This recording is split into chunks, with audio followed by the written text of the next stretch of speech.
3, 2. Welcome into the Illini Nation pregame show. Bret Beherns and Derek Piper here from CHI Center in Omaha. Derek, one win away. That's all we are from Illinois making it to the Sweet 16 for the first time in 19 years. Man, this is fun, right? This is the scenario. This is what Illini fans have been hoping for all year, waiting for, and now the moment has come. It is fun, but also it is pressure-packed. Because when you Nerve-wracking. carry the weight of 19 years, I think the team, when we talked to them yesterday, and I believe them when they're saying that their focus is pretty narrow, they're focused on themselves. They want to accomplish their goals, which, of course, there's pressure that comes with that, too, because you are in win or go home mode. They want to get to the Sweet 16, want a chance of continuing that push towards a Final Four, having that chance. So you got to beat a Duquesne team that is surprising some people that they're even here tonight after beating BYU there on Thursday. But for the fan base, I think the weight is a little heavier because you do think about the history and how long it's been since 2005. And obviously we've given Brad Underwood a lot of credit through the years of checking a lot of those since 2005 boxes with Big Ten championships and the winning numbers in the Big Ten and NBA draft picks and whatnot, All-Americans. This is one that still is left unchecked, both for Illinois and for Brad as a head coach. His 8th trip to the NCAA tournament as a head coach, when you include SFA, Oklahoma State, and Illinois, and he is still waiting for that second weekend. So a lot on the line, a lot at stake, a lot of tension, but a lot to be excited about as well. And I do believe the players, when they essentially said, look, they don't feel this, right? I mean, they want to get there. Coleman's the really only one that was on that 2021 team that, look, should have been there, right? All things considered. But all these other guys, I mean, you know, Terrence has played in the Sweet 16. Quincy's played in the Sweet 16. Dane was on the national championship team, didn't play. And then these other guys, like the freshman Amani, wasn't even born when 2005, right? So it's like, I don't believe that they feel that as much as the fan base. But I do push back on the little bit of a fact that, like, hey, this fan base is feeling this, right? Josh Whitman told us that a couple of years ago, right? That it's kind of this cloud that's just hanging over. And look, if you get there next week, of course, they want to win more games, right? You want to go to a Final Four. But I think from the fans' perspective, they will just feel this ginormous sense of relief if you can just have another week, right? Have that opportunity from tonight through next Thursday, no matter what happens next week in Boston, if they are to get there, to just have those moments. That's how I feel. And the fans are perceiving this, right? I fully agree because it's been way too long. I was taking the time, and it took me a while to dig up the stats. How many teams, how many programs have made the Sweet 16 since Illinois was last there? Okay. It's 84. Wow. And you look at someone like Michigan State's been there 9 times since 2006. And Michigan and Wisconsin have done 7 times, Purdue 6 times, Ohio State 5 times. You're comparing yourself not only to the history of your own program, but who you're trying to be in the same realm with. Right. So as we look at Illinois coming up as a program or resurging as a program, which they have on the whole, it's the next step for this team to be on that national stage, like you said, a little bit longer, to be talked about on the Sweet 16 shows. And as they shift the focus of who can make a appearance of the Final Four, Illinois would have a legit chance, be on the doorstep there if they go to Boston and be in that little pod with it's looking like Iowa State as of right now. UConn, you'd imagine, would be there as well. So it's that next thing for this program to, as far as national relevance, as far as momentum, as far as just how people outside of Illinois, but also those close to it, view where this team is at and where this program is at. So the bottom line is it's time. And I do think that there would be that relief because it is a dark cloud hanging over. And I think that for Brad, one thing that has been lapsing where people have been, but March, hasn't gotten there. If he gets there and especially takes another step or two after that, I don't think we hear about Brad and March Madness for a while. Yeah, I agree with that. And he was close, right? Like, what he says, one loose ball away at SFA from getting to the Sweet 16, you know, as a low mid-major team there, right? And so I think this is time. I think tonight is the night. We'll get into some predictions coming up a little bit later. And they will face the winner of that first game here in Omaha, either Iowa State or Washington State. Cougs were up 8 in the first half, looking pretty good. Iowa State has clawed back. They are the 2 seed for a reason, 56-48, 5:09 left in that one on TNT. And Illinois will follow that. 7:40 is the approximate tip here in Nebraska, and we'll see if Illinois can get past a Duke's team that does present some problems, Derek, but at the same point, Illinois should win this game. Higher seed. They're playing great. Duke's one of the hottest teams in the country, though. They've won 9 straight games. And for me, Derek, as we start to get into this matchup a little bit, they have nothing to lose, right? I'm interested to see how Illinois comes out. Starts have been an issue once again. They gave up 9 straight points the other night to Morehead State. Now, they're able to overcome that. But I view this from the Duke side as like, look, they're not even supposed to be here, right? They won the A-10. They've won 9 straight games, one of the hottest teams in the country. So what do they have to lose? Nothing. No, they have the second longest win streak in the country right now. Only James Madison is longer, upsetting Wisconsin last night. Yeah. So, Duquesne with their coach having announced that this is his last go. I mean, there's the opportunity to send him out with a special run. And Duquesne just had their first NCAA tournament win, I think, since the late 60s. 55 years. That's insane. Crazy, so, right. This is all just icing on top for what this program is going to accomplish from here. And they hadn't been to the NCAA tournament, sorry to cut you off, in 47 years. That's unbelievable. So it's like, to put that in perspective, right? Illinois fans a little bit. Now, it's obviously different, but this team coming out here, guns blazing, right? Yeah, and from a pressure standpoint, there is no pressure for them. Now, I do think if Illinois puts them in a hole, maybe then they start to feel the weight that their season is on the line. Really, I think that that's what you want to put on them early on, is not to have Illinois feel like that they're tight. And we talked about this in the first game. I think that from Illinois' standpoint, getting that first win under your belt, being able to settle into this venue, you've had the shoot around yesterday or the practice yesterday, along with a full game, and I think it allows you to settle in a little bit more. But the Duke's a very tough team, physical team, really hang their hat at the defensive end. They turn you over. They try to make you uncomfortable, make you grind through possessions. So that's where they're going to try to. You have that mix and match of Illinois' high-powered offense, where Duquesne defensively is pretty stout. So what wins out as far as that goes, we'll have to see. Yeah. But there's no doubt Illinois has more in terms of expectation, pressure. Duquesne is happy to be here, but I think that they're also letting it be known, and their coach talked about it yesterday, hey, we respect Illinois, but we're not sitting here thinking that we can't beat them. Absolutely. Yeah, fans filing in here. Coming in behind us, we are in the lobby of the CHI Center here in Omaha. 7:40 tip, Illinois and Duquesne, the 11 seed Dukes. Love that nickname, by the way. The Dukes. Yep. Getting after it. It is a small private school in Pittsburgh. And Keith Dambrot, their coach, said yesterday that, look, they need to keep this a slower pace game. A couple of the Duquesne players also said, and I think they believe this, they wouldn't have said it if they didn't, they want to keep this game in the 60s. Now, I asked Coleman Hawkins about that, and he pretty much said, not pretty much, he said, good luck. I mean, that seems to be their game plan. I understand that they want to do that. They force a ton of turnovers, right? Yeah. So how does Illinois not play into that to try and, I would say play fast and in transition and get Terrence Shannon going, right? Well, I think getting stops is going to allow you to play in the open court, not allow Duquesne to get comfortable in their half-court defense. So allowing, like you said, Terrence to get out and run. I think there are those quick hitters that Illinois can go at them with and be able to turn that pace up. And I think that if Duquesne feels like they're chasing, they might get out of character a little bit and rush and force the issue, and then you're getting in more to that stylistic comfort zone for Illinois if they're playing a little bit more up and down. Not to say that Illinois can't play a grind them out type of game, but there's no doubt that they want to extend possessions as far as the number of possessions and get more opportunities to score and let that offense really cook. So I think the Duquesne, with the way that they try to get into you deep into the backcourt. They try to make you work for everything you get. They want to blow up your actions. They want to get into your ball handlers. And Illinois, to combat that, is really probably going to need a full team effort. Like if they see Marcus is getting trapped or getting a little loose with the ball, you got to go out and send help towards him and be able to take away some of that pressure. So I do think, back to the original point, if you're able to get those stops at the defensive end and then use that to run and push up the court, I think that helps you, versus if you're taking the ball out of the net and then having to take it up against Duquesne, who's set, and obviously then at that point scoring and getting confidence.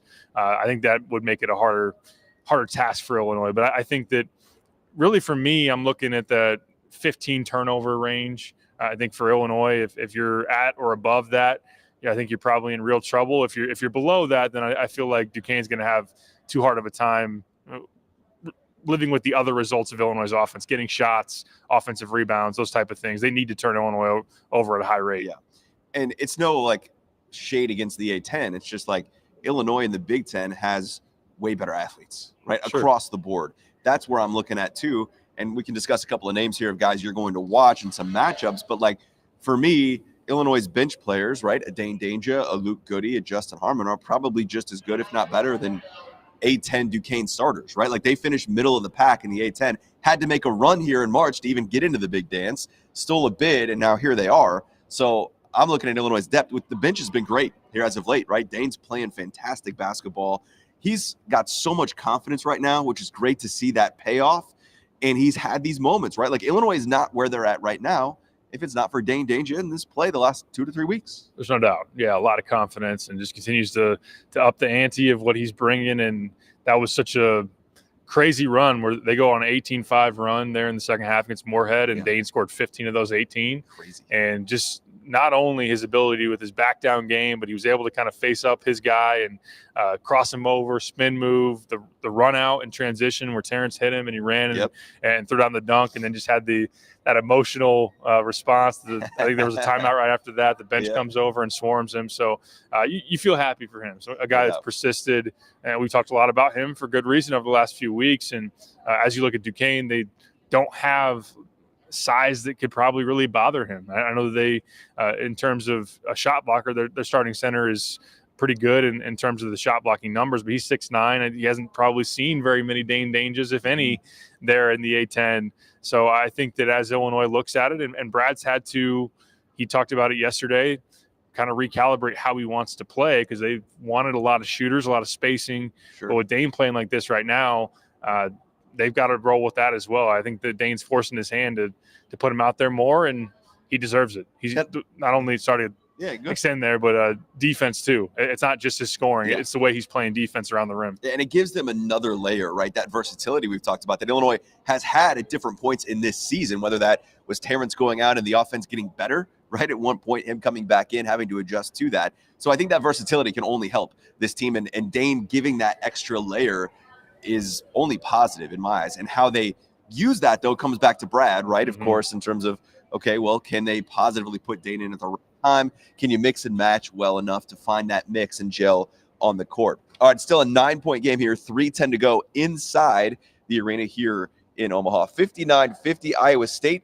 leading Wazoo. So looking like the seed might hold there after a great start from Wazoo. Of course, Illinois, if they are able to win, will face the winner of that game in Boston, rather. That's right. Next Thursday. So we're looking for a trip to Boston. And have you heard that crowd in there? That Cyclones crowd is loud and raucous. Good. And I would imagine they're going to be sticking around, if they hold on, sticking around after, and probably pulling very, very hard for Duquesne. Yes, I could see that.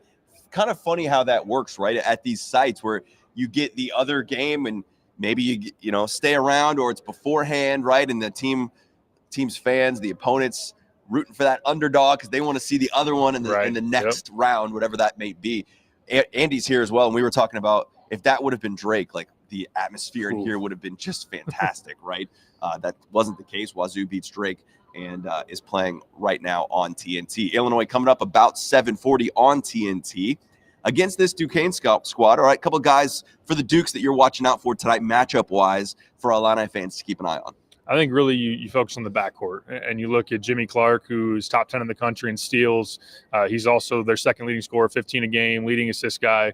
So their point guard is really running a lot through him to up the level of their play. But the defensive end is what he's able to really shine, is getting into you with his ball pressure, getting his hand on the ball when he's guarding a point guard, or in this case, maybe a Marcus Damask, and trying to make him uncomfortable. But also he flies around when he's off the ball and anticipates passes, jumps the passing lanes, gets out in transition. And Duquesne, when you look at their numbers, their half-court offense has been not very productive. They want to play in transition. They want to use turnovers to then get out and score, because defense is far more their strength than trying to ring up some points. So I think the Jimmy Clark, a transfer from VCU, traditionally the Rams play kind of that havoc style of defense. And we saw a former VCU guard in Ace Baldwin in the Penn State matchup give Illinois some problems. Illinois in that game had 19 turnovers. Brad mentioned yesterday that the Penn State defense and Baldwin in particular, kind of his style, aligns with what you see with Duquesne. Is just kind of that pressure, that toughness, and how they want to bother you defensively. I think Day Grant's another guy in terms of them being able to hang around and score enough with Illinois. He's someone that on the perimeter is a very good three-point shooter. He's made 12 threes over the last 3 games. He had 6 in the A-10 semifinal against St. Bonaventure. So you want to take away his space. You can't, thinking about the start for Moorhead, coming out and bombing 3 straight threes before you could blink. Yep. You want to make sure he's not one of those guys getting those easy catch and shoots and allowing him to let it fly. So I think those 2 for me are the ones that really stand out. Their front court, they got some guys that are athletic and like to go to the glass. But for the most part, Illinois has more physicality and should be able to, if they're locked in and tough, Duquesne's going to try to punk you. They should be able to hold their own and play well. Derek Piper handling this like a pro.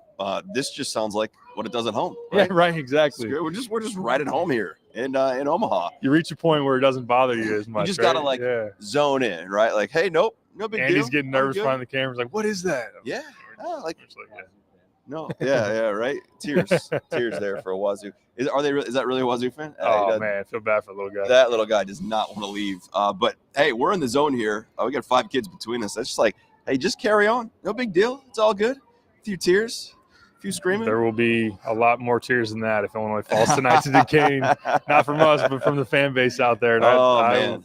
It'll be that rough. is true. All right, a couple things you're looking at on the Illinois side here as keys. I know you've got 3 keys and a pick. And listen, we're staying at an Airbnb house together here. There's a piano in there. Did you take the picture? The 3 keys? I have not. Joey said he was going to, but Joey was busy last night. I couldn't find him. I was back home riding, and I didn't know where he was. This man was working. Who knows where Joey was at? So there's a piano there. We were telling Derek he needs to get a picture of himself with 3 keys and a pick. Yep. That's right. Good little pun. Yeah, but, this man was up late last night working. So what'd you come up with on all that work, Derek? Well, I think that it is a game where turnovers, I think, are still a really, really big thing for Illinois. I did also write a feature on Illinois' offense, and I think that it kind of goes hand in hand. And I talked to Tyler Underwood, who's essentially the offensive coordinator for this team, and he gave some really good insight and talked about just their ability to hit you with different options, and that no team, he feels like, so far has been able to take away all Illinois' answers. So in the Moorhead State game, the Eagles were double teaming Marcus Damash, trying to take away booty ball as much as possible. Said, all right, we know Terrence probably going to get his. If Marcus doesn't have a great game, we feel good about those results. But then, of course, Dane pops up and does what he does. We've seen Coleman Hawkins have nights from 3, and Quincy Guerrier. We've seen Ty Rogers in the offensive glass, although he didn't play all that well in the last game. So I think for Illinois against a stout defensive team, it'll be interesting to see early on, are they going to try to take away Terrence however you can? I mean, good luck. To use the Coleman line, good luck. But if you do have a game plan where we're going to try everything possible to make his night tough, then who steps up for Illinois? If it's a different way, like if it's Damash, they try to limit, what is Illinois going to counter with? So far, they've had a lot of answers for whatever teams have thrown at them. So taking care of the ball and then being able to see what their game plan is and react to it, I think that's going to be important. That also, it's just, I think, a toughness thing, because Duquesne right now is a big part of what they're doing. They're not more talented. They weren't more talented than BYU. They're not more talented than a lot of teams out there, but they've been tough and gritty and nasty, and they could beat Illinois just simply on want to and intensity tonight if they are in a better place as far as that goes in Illinois. Sure, and they were able to frustrate BYU, holding them to 67 points. And like we mentioned, BYU, a higher net team than Illinois coming into the tournament. So like that has kind of flipped. And, that was a pretty low scoring game, all things considered, 71-67. Duquesne beat BYU to get to tonight, where the Illini are 10.5-point favorites, Derek. Did that number surprise you at all, or is that about what you expected, Big Ten versus A-10? That's about what I expected, I think. You're looking at probably a double-digit game, it's, at least in terms of what on paper says. What did Kim Pom have it? Do you remember? 80-70. Okay. Yep. 80-70 projected for Illinois as far as a winner there. And you wonder, sometimes the clock strikes midnight, which it might based on how late this tip's going to be for the old Cinderella, and it's over, and maybe Illinois runs Duquesne off the court. I think that's within the realm of possibility. But then again, we've seen some of these teams that are going to take it all the way to the wire, or maybe Illinois is chasing them. So I think that the way I look at it, Illinois should win by about that margin. And do you want me to give you give you my pick? Yeah, are you ready? Yeah, let's do it. Okay, let's do it. What do you got? Illinois 83, Duquesne 70. I think that they do win. They do cover. And while Duquesne's going to fight like hell, I think that Illinois ultimately is going to be up for this game, locked in, understand the opportunity that's in front of them, and just too much firepower for Illinois. I don't think that Duquesne, for as much as they're going to try, can keep them in the 60s, maybe even in 70s. I'm not sure about that so much either. As Coleman said, good luck. I'm in that same kind of realm. I think Illinois is going to get to 80+ just because their offense is that good. I can see this being a pretty close game at the start or at halftime even, where Duquesne is within 5, 6, 7 points at half. The second halves have been so good to Illinois here as of late, where they're down double digits in Minneapolis, right? And they're able to come back. They're able to use that depth. They're able to use that talent on their roster to kind of push through. I'm going to put Illinois at 84, and I think 68. I mean, maybe the defense steps up a little bit.